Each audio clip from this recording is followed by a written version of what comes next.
5 मिनिटांच्या एका सुनावणीची फी तब्बल 15 ते 20 लाख रुपये। IAS सारखी देशातली सगळ्यात प्रतिष्ठेची नोकरी एका झटक्यात डावलून वकिलीचा बादशहा बनलेला हा माणूस नक्की कोण आहे? सध्या सुप्रीम कोर्टात महाराष्ट्रातील शिवसेना पक्ष आणि चिन्हाच्या वादावरती ऐतिहासिक कायदेशीर खल सुरू आहे। उद्धव ठाकरेंच्या वतीने मैदानात उतरलेल्या कपिल सिब्बल यांच्या धारदार युक्तिवादाने सुनावणीला नवीन वळण दिलंय। पण कोर्टाच्या बाहेर या ज्येष्ठ कायदे तज्ञाचं साम्राज्य नक्की किती मोठं आहे? ते एका सुनावणीसाठी किती लाख रुपये फीस घेतात? त्यांच्याकडे एकूण संपत्ती किती आहे? आणि ही शेकडो कोटींची संपत्ती आलिशान कार नेमक्या आल्या कुठून? हेच सांगणार आहे, तेही पुराव्यासह। त्यामुळे हा व्हिडिओ शेवटपर्यंत नक्की पहा।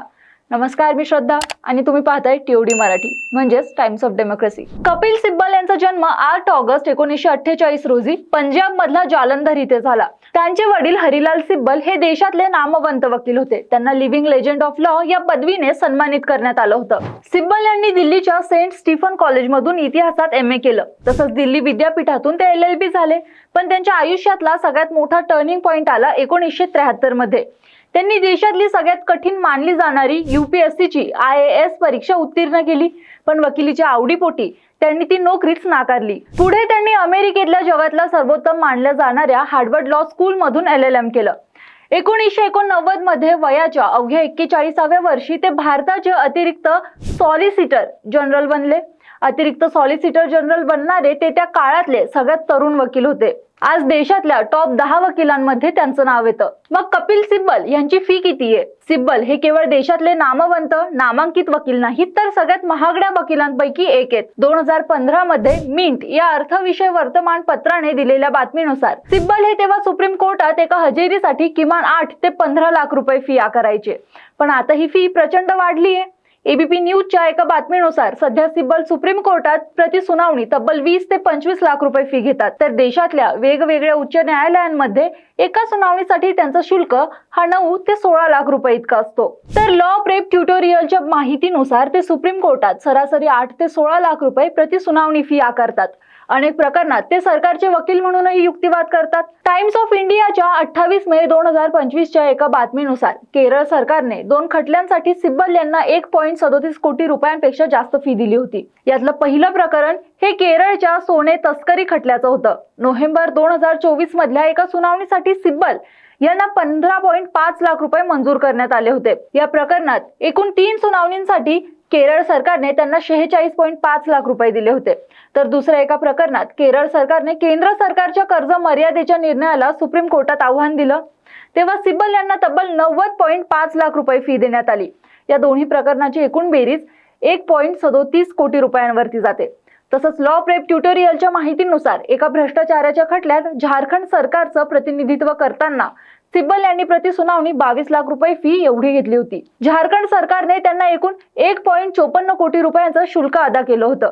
मग लाखो कोट्यवधी रुपये फी आकारणाऱ्या कपिल सिब्बल यांची एकूण संपत्ती किती? सिब्बल हे राजकारणी आहेत, त्यामुळे सिब्बल यांची एकूण अधिकृत संपत्ती किती आहे हे जाणून घेण्यासाठी आपल्याकडे एक पुरावा आहे। तो पुरावा म्हणजे मे 2022 मध्ये उत्तर प्रदेश मधून अपक्ष म्हणून राज्यसभा निवडणूक लढवताना त्यांनी दाखल केलेलं प्रतिज्ञापत्र। त्यांनी स्वतःच या प्रतिज्ञापत्रात त्यांच्या संपत्तीचा अधिकृत तपशील जाहीर केलाय।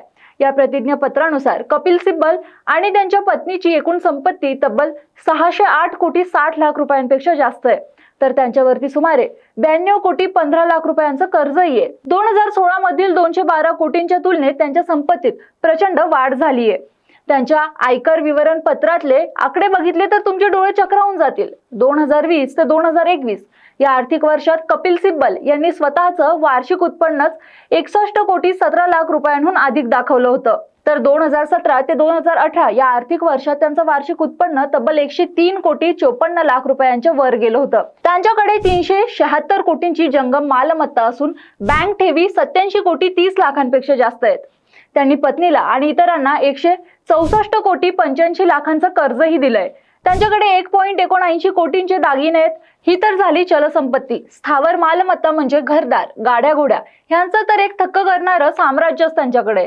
मे 2022 प्रतिज्ञापत्रानुसार त्यांच्याकडे 232 कोटी रुपयांची स्थावर मालमत्ता आहे। दिल्लीच्या अतिशय पॉश अशा जोरबाग आणि लेटियन्स झोन मध्ये त्यांच्या आलिशान बंगले आहेत। याशिवाय सिकंदराबाद, पाटणा, चंदीगड, गुरुग्राम, हैदराबाद आणि नवी दिल्लीत कोट्यवधी रुपयांची घरं, शेतजमीन आहे।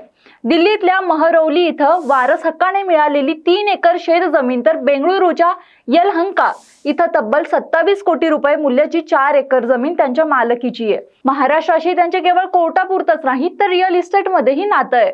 मुंबईच्या अंधेरी ईस्ट भागातल्या आकृती स्टार इमारतीत त्यांची 20 कोटी 27 लाख रुपये किमतीची व्यावसायिक मालमत्ता तर पुण्यात 14 कोटी 71 लाखांची मालमत्ता आहे। सिब्बल हे महागड्या आलिशान गाड्यांचे शौकीन म्हणून ओळखले जातात। सिब्बल यांच्या ताफ्यात मर्सिडीज मेबॅच मूल्य 84 लाख 65 हजार रुपये, मर्सिडीज GLA मूल्य 13 लाख 23 हजार रुपये, टोयोटा कॅमरी मूल्य 12 लाख 83 हजार रुपये, इनफिल्ड बुलेट प्रतिज्ञापत्राची किंमत केवळ 943 रुपये नमूद आहे। हिरो स्प्लेंडर मोटरसायकल मूल्य 22,279 रुपये। पूर्वी 2016च्या प्रतिज्ञापत्रानुसार त्यांच्याकडे सुझुकी शोगन, ह्युंडाई सोनाटा आणि टोयोटा कोरोला या सुद्धा गाड्या होत्या। कोर्टातल्या धारदार युक्तिवादामुळे ओळखले जाणारे सिब्बल हे एक कवी आणि लेखकही आहेत, त्यामुळे ते कविमानाचे वकील म्हणूनही ओळखले जातात। त्यांनी shades of truth, my world within, I witness आणि reflections in rhymes and rhythm यासारखी गाजलेली पुस्तकं लिहिली आहेत।